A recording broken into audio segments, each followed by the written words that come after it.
Hello students, welcome to fail to pass. ठीक है, तो आज का सेशन हम लोग स्टार्ट करते हैं।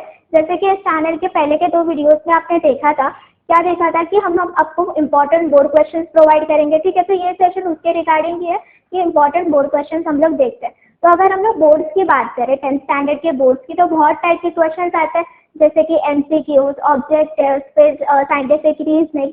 साइंस की अगर बात करें तो scientific reasoning 2 marks question, 3 marks question, 5 marks question, तो ऐसे बहुत सारे क्वेश्चंस आते हैं। ठीक है, तो आज का जो सेशन हमारा होगा वो MCQs के ऊपर होगा। ठीक है, तो अगर आपको और भी ऐसे MCQs के ऊपर सेशंस चाहिए, दूसरे दूसरे चैप्टर्स के नोट्स चाहिए, इंपॉर्टेंट बोर्ड क्वेश्चंस चाहिए, तो आप क्या करें पता है, डिस्क्रिप्शन बॉक्स पे एक व्हाट्सएप नंबर दिया है, तो उसके ऊपर से उस व्हाट्सएप पे आपको मैसेज करना है कि इस चैप्टर के हमें इंपॉर्टेंट बोर्ड क्वेश्चन चाहिए, तो हम आपको वैसे प्रोवाइड करेंगे। ठीक है, तो आज का सेशन हम लोग स्टार्ट करते हैं। तो आज का जो सेशन होने वाला है वो कौन से चैप्टर पे होगा? Life processes in living organism. ठीक है, तो अगर हम लोग बात करें तो हम लोग सबसे पहले देखते हैं उसके MCQ।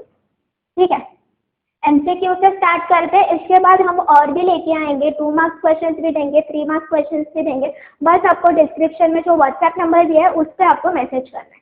ठीक है, तो हम लोग सबसे पहले देखते हैं, सबसे पहला क्वेश्चन क्या बोलता है, which of the following represents a diploid cell. Diploid cell किसको रिप्रेजेंट करता है?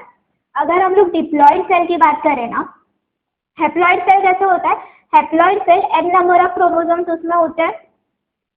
ठीक है, और अगर डिप्लॉयड सेल की बात करें तो डबल हो जाते हैं, 2s। कितने क्रोमोसोम्स हो जाते हैं? डबल क्रोमोसोम्स हो जाते हैं। हैप्लॉयड में कितना? n, और डिप्लॉयड में कितना? 2n। तो क्वेश्चन में कितना क्या पूछा है, which of the following represent diploid cell. Diploid cell की अगर हम लोग बात करें तो डिप्लॉयड सेल किसमें होगा? कोई किसी को आइडिया? अब जस्ट मैंने बताया डिप्लॉयड सेल कैसे होगा, 2n में डिप्लॉयड सेल, मतलब यहाँ पे करेक्ट ऑप्शन कौन सा है? बी वाला यहाँ पे करेक्ट ऑप्शन है। ठीक है, तो नेक्स्ट क्वेश्चन देखते हैं, how many daughter cells will be form after the meiotic division of one diploid cell. एक डिप्लॉयड सेल हमें दिया है, उसका हमें मियोटिक डिवीजन करवाना है। अगर मियोटिक डिवीजन की बात करें, 2 टाइप के डिवीजन होते हैं, राइट? आपने देखा होगा कि 2 टाइप के डिवीजन होते हैं, एक माइटोटिक होता है और दूसरा कौन सा होता है? मियोटिक होता है।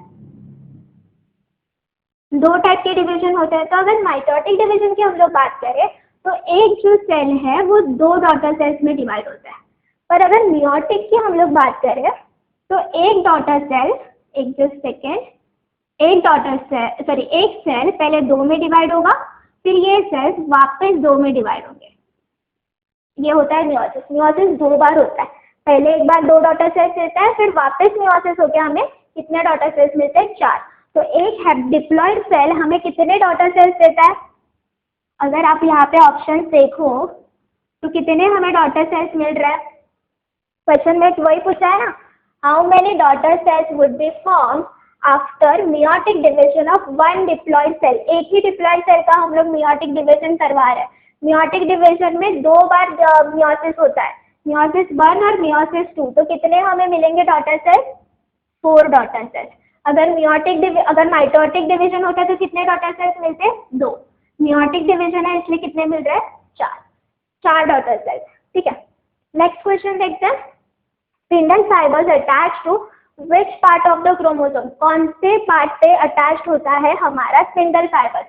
तो अगर ये हमारा क्रोमोसोम है, ठीक है, तो आपने देखा होगा जब डिवीजन होता है तो स्पिंडल फाइबर्स ऐसे फॉर्म होते हैं, क्रोमोसोम्स पे अटैच हो जाता है ताकि क्रोमोसोम्स जो है वो ऐसे सेपरेट हो जाए, इसलिए स्पिंडल फाइबर्स फॉर्म होते हैं। तो स्पिंडल फाइबर्स कहाँ पे अटैच हो रहे हैं? ये क्या है हमारा? ये क्या है यहाँ पे? ये क्या है? सेंट्रोमियर। ये क्रोमोसोम्स के 2 आर्म किससे अटैच रहते हैं? सेंट्रोमियर से अटैच रहते हैं। इसलिए अगर हम बात करें spindle fibres attach to which part of the chromosome, chromosome के कौन से पार्ट पे जाके अटैच हो रहा है? तो अगर हम देखें यहाँ पे ऑप्शन क्या दिए, Q arm, T arm, centromere और सेंट्रियोल। तो आपको पता होना चाहिए कौन सा सेंट्रोमियर पे जाके अटैच हो रहा है स्पिंडल फाइबर, ताकि स्पिंडल फाइबर जब सेंट्रोमियर पे जाके अटैच होते हैं ना तो क्रोमोसोम जो है वो सेग्रीगेट हो जाते हैं। ठीक है, नेक्स्ट 4th क्वेश्चन हम लोग देखते हैं, विच of the following is true with respect to metaphase. Metaphase से ट्रू कौन सा है वो देखते हैं। तो मियोटिक और माइटोटिक दोनों में भी मेटाफेज आता है बराबर। सबसे पहला कौन सा फेज होता है, प्रोफेज होता है, फिर कौन सा होता है, मेटाफेज होता है, फिर कौन सा होता है, एना होता है, एनाफेज, और लास्ट में कौन सा होता है, टीलोफेज। ये चारों भी फेजेस होते हैं राइट। सब में, मियोटिक में भी वही होता है, माइटोटिक में भी वही होता है, दोनों में भी सेम होते हैं, ये चारों फेज होते हैं। सिर्फ मियोसिस में फर्क क्या है, ये वापिस आ जाते हैं। तो मियोसिस में क्या होगा, प्रोफेज 1, मेटाफेज 1, एनाफेज 1 और टीलोफेज 1, ऐसे दो बार आ जाते हैं। ठीक है, तो ये सारे प्रोसेसेस है। तो हमें क्वेश्चन क्या पूछा है, which of the following is true with respect to metaphase. Metaphase के बारे में ट्रू वाला कौन सा है। तो ऑप्शंस क्या दिए है, ठीक है, वन बाय वन करके ऑप्शंस देख लेते हैं। तो सबसे पहले ऑप्शंस दिया है, chromosome move to the opposite pole. Chromosome जो है वो अपोजिट पोल की तरफ चले जाते हैं। दूसरा क्या दिया है, chromosomes are arrangement parallel to the equatorial plane.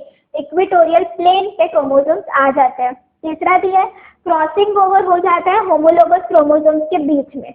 और लास्ट में दिया है, न्यूक्लियस रीअपियर होता है। तो आप गेस करो कौन सा होगा यहाँ पे मेटाफेज के लिए। तो सबसे पहले अगर हम बात करें, प्रोफेज में क्या होता है, प्रोफेज में जो है वो न्यूक्लियर एनवेलप डिसअपियर होना स्टार्ट हो जाता है और क्रोमोसोम्स कंडेंस होना स्टार्ट हो जाते हैं। ठीक है, ये तो प्रोफेज में हो गया।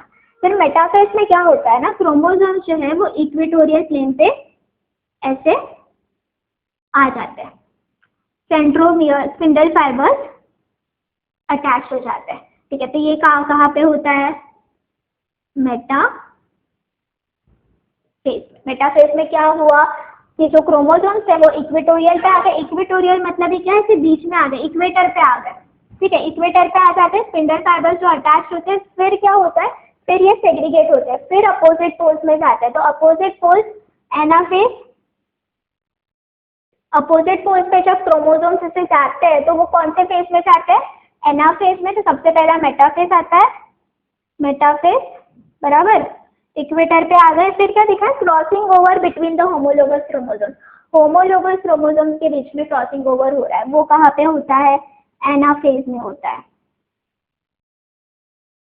ठीक है, क्लियर हो गया। तो पूछा क्या है, क्वेश्चन क्या दिया है, इसमें से ट्रू स्टेटमेंट मेटाफेज के लिए कौन सा है। तो मेटाफेज के लिए यहाँ पे ट्रू स्टेटमेंट कौन सा होगा, फिर एनाफेज में तो अपोजिट पोल में चलेगा, मेटाफेज में इक्वेटोरियल पे आते हैं। किधर आते हैं, इक्वेटोरियल पे आ जाता है। तो यहाँ पे करेक्ट ऑप्शन कौन सा है, बी वाला करेक्ट ऑप्शन है। क्रोमोसोम्स कैसे आ जाते हैं, इक्वेटोरियल प्लेन पे आ जाते हैं। ठीक है, ये क्लियर हो गया, ये चारों भी एमसीक्यूज आपको क्लियर हो गए। ठीक है, तो नेक्स्ट क्वेश्चन देखते हैं। आफ्टर कंप्लीट ऑक्सीडेशन, जब कंप्लीट ऑक्सीडेशन हो जाता है ना, किसका, ग्लूकोज का। ग्लूकोज का जब कंप्लीट ऑक्सीडेशन होता है तो कितने मॉलिक्यूल्स ऑफ एटीपी हमें मिलते हैं। After complete oxidation of glucose molecule, कितने एटीपी मॉलिक्यूल्स हमें मिले। क्वेश्चन क्या पूछा है, एक ग्लूकोज मॉलिक्यूल की बात हो रही है। ग्लूकोज मॉलिक्यूल जब, एक ग्लूकोज मॉलिक्यूल जब कितना एटीपी हमें देता है, ये तो बेसिक है, सबको पता होना चाहिए। 38 एटीपी मॉलिक्यूल्स हमें मिलते हैं। कितने, 38। ग्लाइकोलाइसिस के प्रोसेस से होता है, एक ग्लूकोज मॉलिक्यूल एटीपी में कन्वर्ट हो जाता है। कौन से प्रोसेस से होता है, ग्लाइकोलाइसिस के प्रोसेस से होता है। ठीक है, तो कितने एटीपी हमें टोटल मिले, 38। तो करेक्ट ऑप्शन यहाँ पे कौन सा आएगा, सी। समझ रहा है। ठीक है, next question, somatic and the stem cell undergo dash type of division. Somatic cells और स्टेम सेल्स, ये कौन से, सोमैटिक सेल्स हमारे बॉडी के सेल्स, नॉर्मल सेल्स। ठीक है, स्टेम सेल्स भी हमारे अंदर प्रेजेंट रहता है। Undergo dash type of division, कौन से टाइप का डिविजन सोमैटिक और स्टेम सेल्स दिखाते हैं। ऑप्शन क्या दिया है, मियोसिस, माइटोसिस, बर्डिंग और क्लोनिंग। क्लोनिंग तो नहीं होगा, क्लोनिंग डिविजन नहीं है। ठीक है, मियोसिस की बात करें, मियोसिस जो है मोस्टली कौन से सेल्स में होता है, जर्म सेल्स में होता है। कौन से सेल्स में होता है मियोसिस, जर्म सेल्स में होता है। बर्डिंग क्या होता है, बर्डिंग तो हाइड्रा में होता है राइट, नॉर्मल सोमैटिक और स्टेम सेल्स में नहीं होता है। क्लोनिंग भी नहीं होता। बचा क्या, माइटोसिस। तो माइटोसिस जो है, माइटोसिस हमारा वो सोमैटिक और स्टेम सेल्स में होता है। एक सेल दो सेल्स में डिवाइड होते हैं। बराबर। पर मियोसिस जो है वो सोमैटिक और स्टेम सेल्स में नहीं होता है, मियोसिस किस में होता है, जर्म सेल्स में होता है। तो यहाँ पे क्वेश्चन भले ही सोमैटिक और स्टेम सेल का दिया है, पर ऐसे वाइसा वर्सा भी पूछ सकते हैं कि मियोसिस कौन से सेल्स में होता है। आपको पता होना चाहिए मियोसिस जर्म सेल्स में होता है, ठीक है। तो यहाँ पे करेक्ट ऑप्शन कौन सा आएगा, somatic and stem cell undergo which type of division, B वाला, माइटोसिस वाला डिवीजन यहाँ पे होता है। मतलब एक सेल दो डॉटर सेल्स हमें देता है, ठीक है। तो नेक्स्ट क्वेश्चन हम देखते हैं, during asexual reproduction cell divides by the process of. जब असेक्सुअल रिप्रोडक्शन की बात हो रही है, ठीक है, असेक्सुअल रिप्रोडक्शन मतलब क्या, यहाँ पे मेल और फीमेल गैमेट प्रेजेंट नहीं है, उसका मतलब क्या, मेल और फीमेल प्रेजेंट नहीं है। असेक्सुअल बोल रहे हैं, सेक्सुअल जब बोलते हैं तब दोनों भी प्रेजेंट होते हैं, मेल भी प्रेजेंट होता, मेल गैमेट भी और फीमेल गैमेट भी। पर यहाँ पे क्वेश्चन क्या दिया है, असेक्सुअल बोला है। असेक्सुअल मतलब क्या, दोनों भी प्रेजेंट नहीं है। असेक्सुअल मीन से रिप्रोडक्शन हो रहा है, तो सेल कैसे डिवाइड होगा असेक्सुअल रिप्रोडक्शन से। तो असेक्सुअल रिप्रोडक्शन में सबसे पहला ऑप्शन क्या दिया है, फर्टिलाइजेशन, दूसरा ऑप्शन क्या दिया है, डबल फर्टिलाइजेशन, तीसरा क्या दिया है, माइटोसिस, और लास्ट क्या दिया है, मियोसिस। तो अगर हम यहाँ पे देखें, during asexual reproduction cell divides by the process of, कौन से प्रोसेस से सेल डिवाइड होगा, तो फर्टिलाइजेशन। फर्टिलाइजेशन मतलब ही क्या, मेल और फीमेल गैमेट जब एक दूसरे के साथ फ्यूज होते हैं उसको हम लोग बोलते हैं फर्टिलाइजेशन। तो फर्टिलाइजेशन तो नहीं आएगा क्योंकि असेक्सुअल बोला है। नेक्स्ट डबल फर्टिलाइजेशन, फर्टिलाइजेशन आ गया मतलब खत्म, वो तो सेक्सुअल में ही आ जाएगा, असेक्सुअल में आएगा ही नहीं। नेक्स्ट जो दिया है माइटोसिस दिया है और डी दिया है मियोसिस। माइटोसिस और मियोसिस ऐसे दो दिए, तो मैंने पहले ही बोला था जब मियोसिस आ जाता है तो मियोसिस कौन से सेल्स में होता है, जर्म सेल्स में होता है, बराबर। तो यहाँ पे जर्म सेल्स मतलब ही कौन से सेल्स, एग हमारा और स्पर्म, मेल और फीमेल गैमेट्स, ये दोनों ही क्या है, जर्म सेल्स है हमारे। तो जर्म सेल्स की बात हो रही है, तो जर्म सेल्स मियोसिस होगा, तो असेक्सुअल रिप्रोडक्शन में मियोसिस होगा क्या, क्योंकि असेक्सुअल रिप्रोडक्शन में जर्म सेल्स नहीं प्रेजेंट होते हैं, राइट।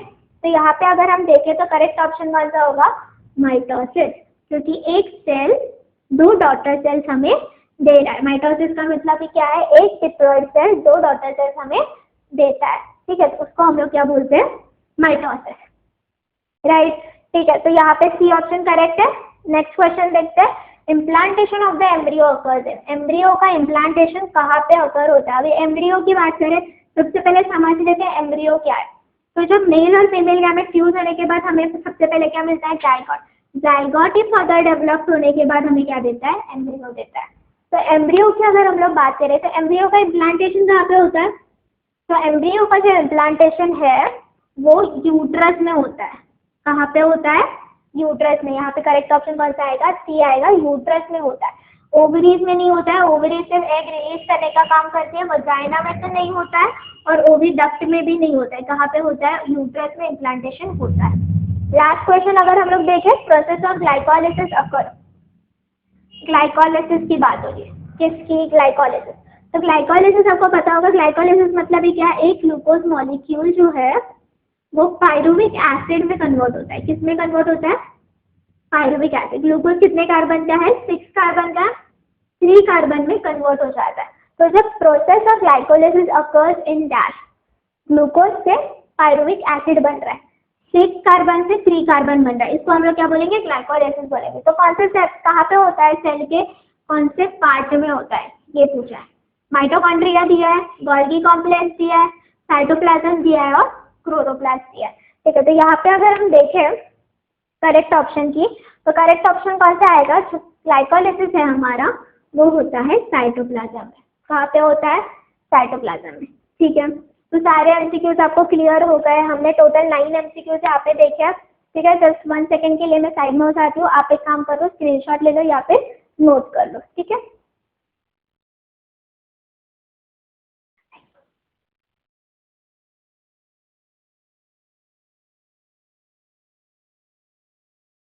ओके, ठीक है। तो आज के सेशन में हमने क्या कवर किया, हमने एमसीक्यूज कवर किए। कौन से चैप्टर के एमसीक्यूज कवर किए, life process in living organism के एमसीक्यूज कवर किए।